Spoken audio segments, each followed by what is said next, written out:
talk about net neutrality, okay? Can't talk about, put two commissioners up on the stage and not talk about net neutrality. I mean, the reality of it is that we will most likely, if not definitively, see some type of repeal or retraction of that rule from the books. And the open internet order will change, right? And we could debate on what part of it will change, but the bottom line is essentially going to happen at some point.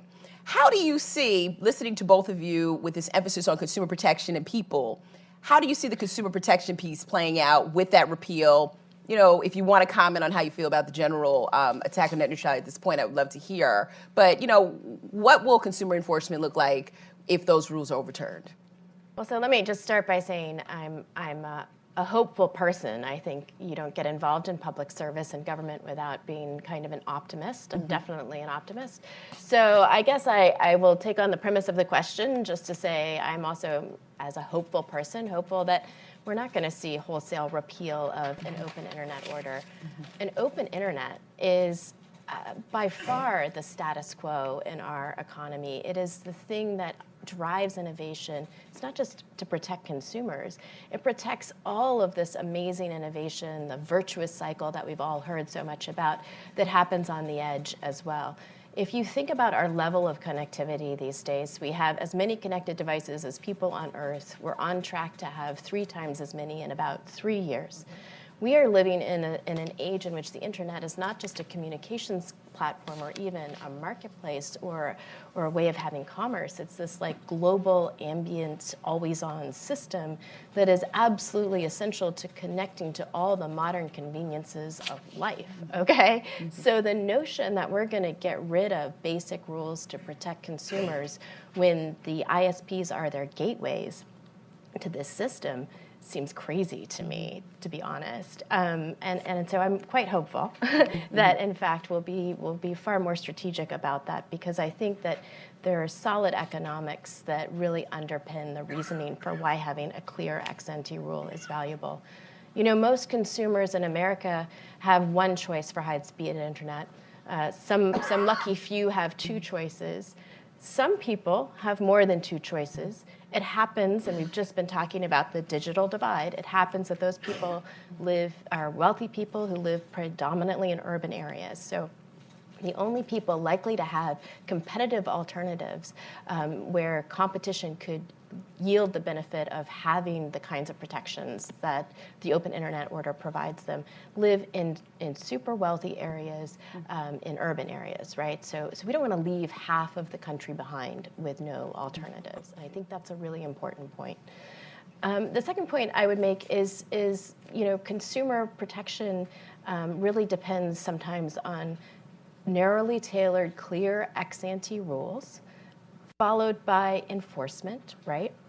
The FTC has an important role to play as an ex post consumer protection enforcer. Obviously, we have a huge gap in our statute. So if you repeal open internet, and we'll get to privacy in a minute, but if you repeal that, then it's possible that the FTC can't simply step in with consumer protection authority to protect consumers. So you might end up with a situation where there are no protections at all. Doesn't seem like a very good alternative to me. And so I think there's some kind of fix that really would need to be put in place in our statute in order to have the FTC be able to step in and continue to protect consumers. I think that this notion that ex post enforcement is sufficient to really protect consumers and small innovators and entrepreneurs in our hyper-connected environment is a bit it is a bit disingenuous, to be honest, because ex post enforcement might be able to come up with some antitrust theories occasionally for how this behavior could be harmful, but I think it will be problematic to detect all of the behavior. I think it will require lengthy investigation. I think you'd be at the end of the process without necessarily a good remedy for the harms that have already occurred. So if an innovator can't get to marketplace because they can't get onto the internet and they can't reach consumers, there isn't really a fix for that at the end of the day. So I think that's really a real weakness in this argument. And then I think there have been several points that have been made about really how there's a critical non-economic element here, which is speech, right? Which is engagement, which is access to information. And that issue, I think, is incredibly important to all of us, especially in a democracy as well. So I think we really can't protect internet openness for the little guy against all these giant interests without some clear ex-ante rules. My hope is that in fact, that will be recognized, that we don't rush to some kind of judgment to repeal those rules. They are well thought out. There's an extensive record. I'm looking at John Sallet sitting here in the front row that has been defended in court with a very thoughtful opinion upholding it. And so I hope we will have a process here that really takes into consideration all aspects of why these rules are important. I know we'll get to privacy. I want to get to that next because there's a huge privacy implication for consumers as well. Yeah, and I have another question. I want you to speak on this, Commissioner Clyburn, as well, about this concept of wholesale repeal, too. So I'll come back to that because it appears to me in what we're talking about, does it have to be an all or nothing repeal? Is it really a focus on the Title II reclassification portion as opposed to the entire rule? So just if you want to speak on that as you're speaking, but your comments, Commissioner, brought up this thought that I'd like you both to delve into. One of the things when I hear these conversations, I chuckle a bit, a nervous chuckle, because I think that part of the reason we are having this debate is because we have been so successful through high-level rules of the road. The most enabling, democratizing, inclusive platform of our time has been the internet, has been access, has been that openness that the internet has enabled. I can think of no tool that you can go anywhere in the world that where there is connectivity and availability and access, that lives have been improved.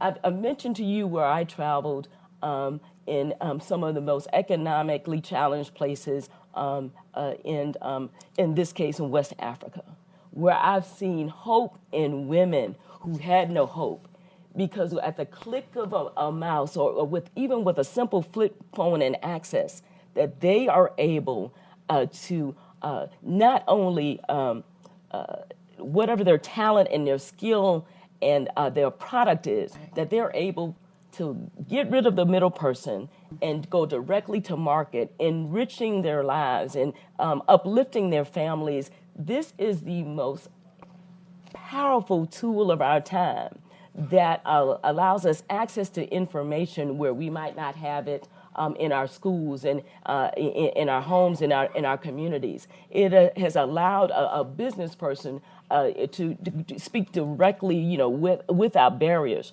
to a person in need of that service. It has allowed the person in the most remote part of Alaska to have connectivity with